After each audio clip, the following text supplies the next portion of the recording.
Hello students, good morning. Welcome back to our channel latest SK Career Point. Today we will discuss next question. जैसा हमने पिछले videos में class 11th के बारे में देखा, काफ़ी अच्छे क्वेश्चन थे, काफ़ी स्टूडेंट्सों को अच्छे से समझ में आए और उसी प्रकार से नेक्स्ट क्वेश्चन यहाँ पे लेके आए आप लोगों के लिए। ये भी काफ़ी अच्छे क्वेश्चन होने वाले हैं, ठीक है। उसी प्रकार से आप सबको जो है एक्सप्लेनेशन के साथ में एक क्वेश्चन के साथ साथ काफ़ी क्वेश्चन देखने को मिलेंगे, ठीक है। इस तरीके से चलिए स्टार्ट कर लेते हैं। आज का पहला क्वेश्चन होने वाला है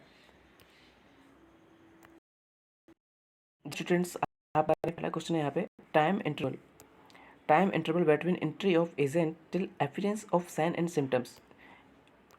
बहुत ज़्यादा इंपॉर्टेंट क्वेश्चन है। इस क्वेश्चन को आप हमेशा याद रखें क्योंकि ये क्वेश्चन कई बार एग्जामों में आ चुका है। अगर इसकी बात करें, देखिए यहाँ पे पूछा गया time interval between entry of agent, यानी किसी भी माइक्रो ऑर्गेनिज्म की एंट्री से लेकर उसके साइन एंड सिम्टम्स तक के समय को क्या कहा जाता है।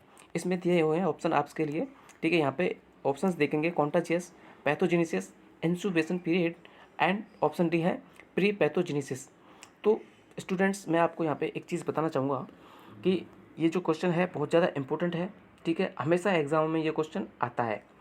तो यहाँ पे आप देख सकते हैं कॉन्टाजियस का मतलब क्या होता है। कॉन्टाजियस का मतलब होता है इन्फेक्शियस, ठीक है, इन्फेक्शियस।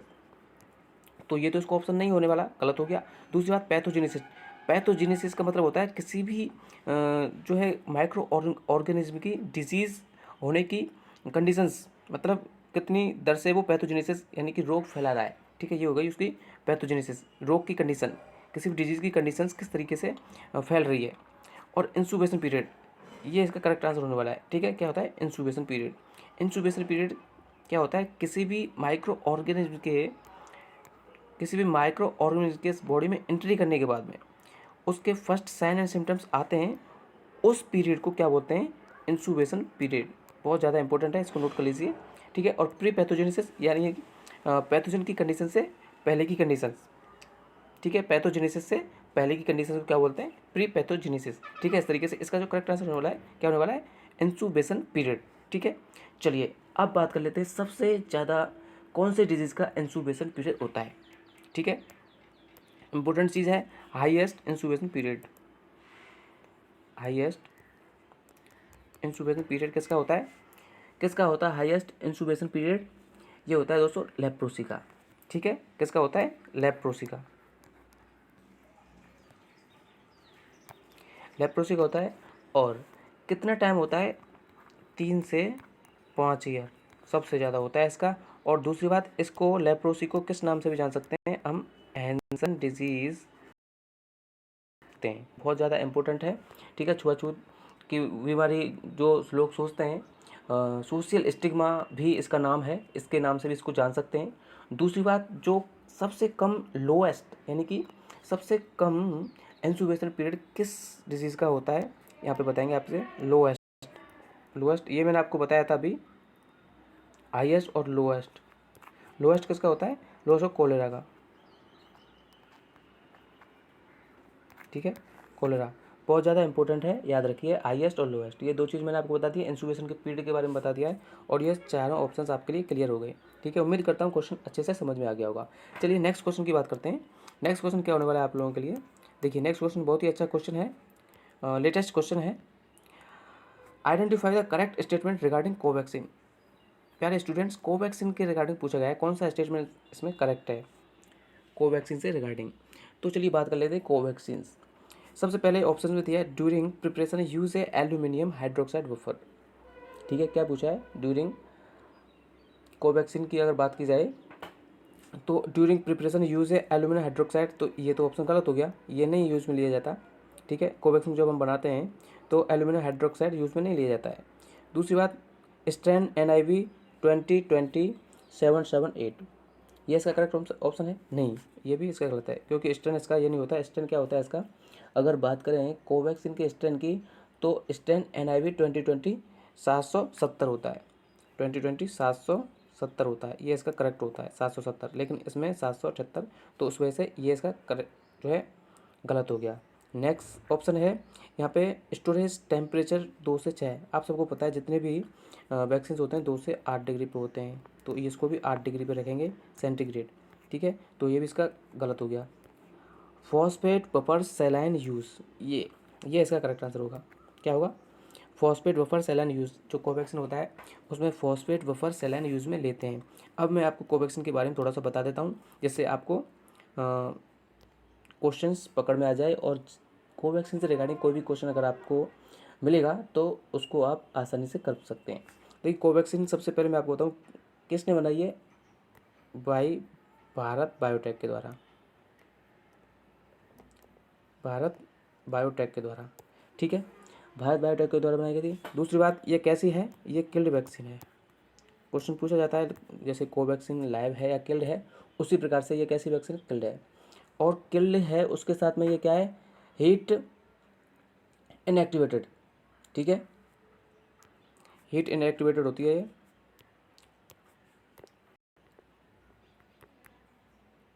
एक्टिवेटेड, ठीक है।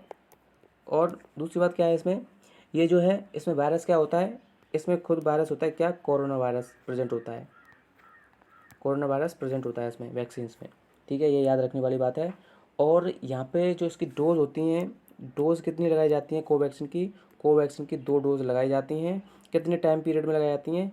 2 डोज लगाई जाती हैं। 1 महीने का इसमें जो है अंतर होता है, यानी कि 28 दिन का गैप होना चाहिए दोनों डोज के बीच में, ठीक है, 2 डोज लगाई जाती हैं। अब आप सबको पता है बूस्टर डोज भी लगने लग गई है।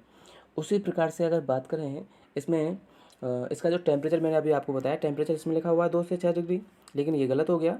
और इसका जो करेक्ट टेम्परेचर रहने वाला है, टेम्परेचर 2 प्लस में होता है, ये 2 से 8 डिग्री सेंटीग्रेड, ये इसका करेक्ट आंसर होगा, ठीक है। इस तरीके से आप याद रखिए, बहुत ज़्यादा इंपॉर्टेंट है। अब बात कर लेते हैं इसमें और क्या है, कहाँ कहाँ से क्वेश्चन बन सकता है। इसके स्ट्रेन के बारे में और बता देता हूँ। स्ट्रेन क्या होने वाला है? स्ट्रेन मैंने आपको बताया, स्ट्रेन इसमें जो दिया हुआ है यहाँ पे देखिए, इसमें स्ट्रेन NIV 2020, क्योंकि ये 2020 में ही आया, 2020 में ही कोविड आया था, उसमें बनाई गई थी। तो जो है इसमें 78 है। और जो इसका स्ट्रेन होता है, करेक्ट ऑप्शन में आपको बताऊँ 770 होता है, ठीक है, 770, ये इसका करेक्ट है। स्ट्रेन याद रखिए, आप क्वेश्चन में पूछ लिया जाता है। अब नेक्स्ट क्वेश्चन की बात करते हैं। ए प्राइमरी हेल्थ सेंटर यानी कि PSC रिपोर्ट 40 से 50 cases in a week in community, यानी कि 40 से 50 केसेस एक वीक में जो है कम्युनिटी में आ रहे हैं। This week there are 48 cases normally, अब की बार 48 केसेस आए हैं, ठीक है। Based on previous record this is called, तो अकॉर्डिंग जो पहले केस आए हैं, अब की बार 48 केस आए हैं, तो इस कंडीशन को क्या बोलेंगे? यानी केस इतने आए हैं, पहले नॉर्मल 40 से 50 आ रहे थे, लेकिन 48 केस आए हैं, तो इसका मतलब क्या है? केस बहुत ज़्यादा आए, बहुत कम आए, तो उन कंडीशंस के अकॉर्डिंग क्या बोलेंगे हम? देखिए यहाँ पे आपके लिए अलग अलग ऑप्शंस देखने को मिल रहे हैं, तो उनके अकॉर्डिंग आप जवाब दीजिए। देखिए सबसे पहले बात करते हैं जो है एपिडेमिक, क्या ये एपिडेमिक होगा? अगर केस 48 आ रहे हैं, नॉर्मली 40 से 50 आते हैं, लेकिन अब की बार 48 केस आए हैं, क्या ये एपिडेमिक होगा? एपिडेमिक की अगर बात करें, एपिडेमिक क्या होता है? देखिए एपिडेमिक क्या होता है? एपिडेमिक ये सराउंडिंग एरिया में जो डिजीज़ की कंडीशन होती है वो फैलने लगती है। अपने एरिया में तो होती है, लेकिन आसपास के एरिया में भी फैलने लग जाती है, तो उसको हम बोलते हैं एपिडेमिक, ठीक है। अब एंडेमिक क्या है? एंडेमिक एक पर्टिकुलर एरिया में फैलती है। किस में फैलती है? पर्टिकुलर एरिया, किसी जैसे एक ही एरिया है उसके आसपास ही है, और पर्टिकुलर एरिया के साथ साथ जो सराउंडिंग एरिया में फैली होती है उसको क्या बोलते हैं? एपिडेमिक। और एंडेमिक एक यहाँ पे एक ही एरिया में जो special rate particular geographical area में ही फैलती है। जैसे बात करें जापानी इंसेफ्लाइटिस की, ठीक है, तो ये पर्टिकुलर एरिया में कहाँ पे थी? गोरखपुर में, इसी प्रकार से, और ये उसके आसपास भी फैलने लग जाती है एपिडेमिक। इस चीज़ को आप याद रखिए। स्पोर्टिक आप सबको पता है, स्पोर्टिक क्या है? स्पोर्टिक है इर्रेगुलर इंटरवल के साथ साथ इसमें हिडन केस देखने को मिलेंगे, आपको स्केटेड केस देखने को मिलेंगे, इस तरीके से स्पोर्टिक नाम दिया गया है, ठीक है। और आउटब्रेक आप सबको पता ही है, और इनके साथ में एक पेंडेमिक होता है। पेंडेमिक को हर कोई जानता है, क्योंकि कोविड के समय सभी वाकिफ़ हो गए थे पेंडेमिक नाम से। पेंडेमिक का मतलब होता है इंटरनेशनल लेवल पे, इंटरनेशनल ट्रांसमिशन। एग्जाम्पल के तौर पे अगर बताना चाहें तो आप सबको पता है कोविड वायरस, ये पेंडेमिक का एग्जाम्पल है। येलो फीवर पेंडेमिक का एग्जाम्पल है। ठीक है, इस तरीके से आप देख सकते हैं आउटब्रेक डिजीज़ का यहाँ पे कोई भी आंसर नहीं होने वाला। इसका जो करेक्ट आंसर होगा क्या होने वाला है, अगर थर्ड क्वेश्चन का यहाँ पे जो मैंने आपको बता रहा हूँ उसका करेक्ट आंसर क्या होने वाला है, एंडेमिक। ठीक है, तो ये केस नॉर्मल ही है, ज़्यादा नहीं है, आप सबको पता है, यहाँ पे देखने को मिल रहे हैं। तो क्वेश्चन जिस तरीके से पूछ रहा है यहाँ पे, क्वेश्चन का अर्थ है ये प्राइमरी हेल्थ सेंटर रिपोर्ट 40 से 50 cases in been week in a community this week there are 48 cases normally based on previous record this is called. तो इसका जो करेक्ट आंसर है ऑप्शन सी होने वाला है। ठीक है, क्या होने वाला है, ऑप्शन सी एंडेमिक। इन सभी के जवाब मैंने आपको दे दिए हैं, उम्मीद करता हूँ सभी समझ में आ गए होंगे। ठीक है, तो अगर कैंडिडेट देख रहे हैं तो दोस्तों लाइक कर दें वीडियो को, क्योंकि आप सबको इससे बेनिफिट होने वाला है। चलिए नेक्स्ट क्वेश्चन है, बहुत ज़्यादा इंपॉर्टेंट क्वेश्चन, हर एग्जाम में आता है ये क्वेश्चन, एम सिलेबस के भी एग्जाम में आता है। दूसरी बात, ये नॉर्मल CHO के एग्जाम में भी आता है और स्टाफ नर्स के एग्जाम में तो आता ही है। तो इसमें बात कर लेते हैं, hospital acquired infection are called. देखिए, hospital acquired infection are called, ये बहुत ज़्यादा इंपॉर्टेंट है। इसको क्या बोलते हैं, HAI। ठीक है, हॉस्पिटल एक्वायर्ड इन्फेक्शन। तो इसमें क्या पूछा गया है, इसमें क्या है, हॉस्पिटल एक्वायर्ड इन्फेक्शन को किसी दूसरे नाम से भी जाना जाता है। तो अगर बात करें ऑप्शंस की, इसमें जो है एम्पोरिएट्रिक इन्फेक्शन, ये बिल्कुल नहीं है। नोजोकोमियल इन्फेक्शन, ये सही है इसका आंसर। ठीक है, हॉस्पिटल एक्वायर्ड इन्फेक्शन को अदर नाम से जाना जाता है हॉस्पिटल एक्वायर्ड इन्फेक्शंस, ये नहीं है इसका, और ये भी गलत है। हाइड्रोजेनिक और इपोमेथिक इन्फेक्शन भी गलत होने वाला है। देखिए, अब इसमें आपको बताता हूँ, जो हाइड्रोजेनिक इन्फेक्शन क्या होता है, ये एग्जाम में कई बार पूछ लिया गया है। अभी तक ये जो है एम्पोरिट्रिक इन्फेक्शन और इपोमिथिटिक इन्फेक्शन के बारे में नहीं आया है क्वेश्चन, लेकिन हाइड्रोजेनिक इन्फेक्शन के बारे में क्वेश्चन पूछा गया है। ठीक है, तो क्या होने वाला है ये दोस्तों, हाइड्रोजेनिक इन्फेक्शन जो होता है ये कॉमनली किसी भी स्टाफ की गलती की वजह से, इंस्ट्रूमेंटल प्रॉब्लम की वजह से जो है देखने को मिलता है। ठीक है, इसको याद रखिए। नोजोकोमियल इन्फेक्शन के बारे में बात करते हैं। चलिए इसके बारे में आपको लिए सारे टर्म्स एंड कंडीशंस बता देता हूँ, इसके क्वेश्चन कहाँ से आएगा और कैसे आपको देखने को मिलेगा।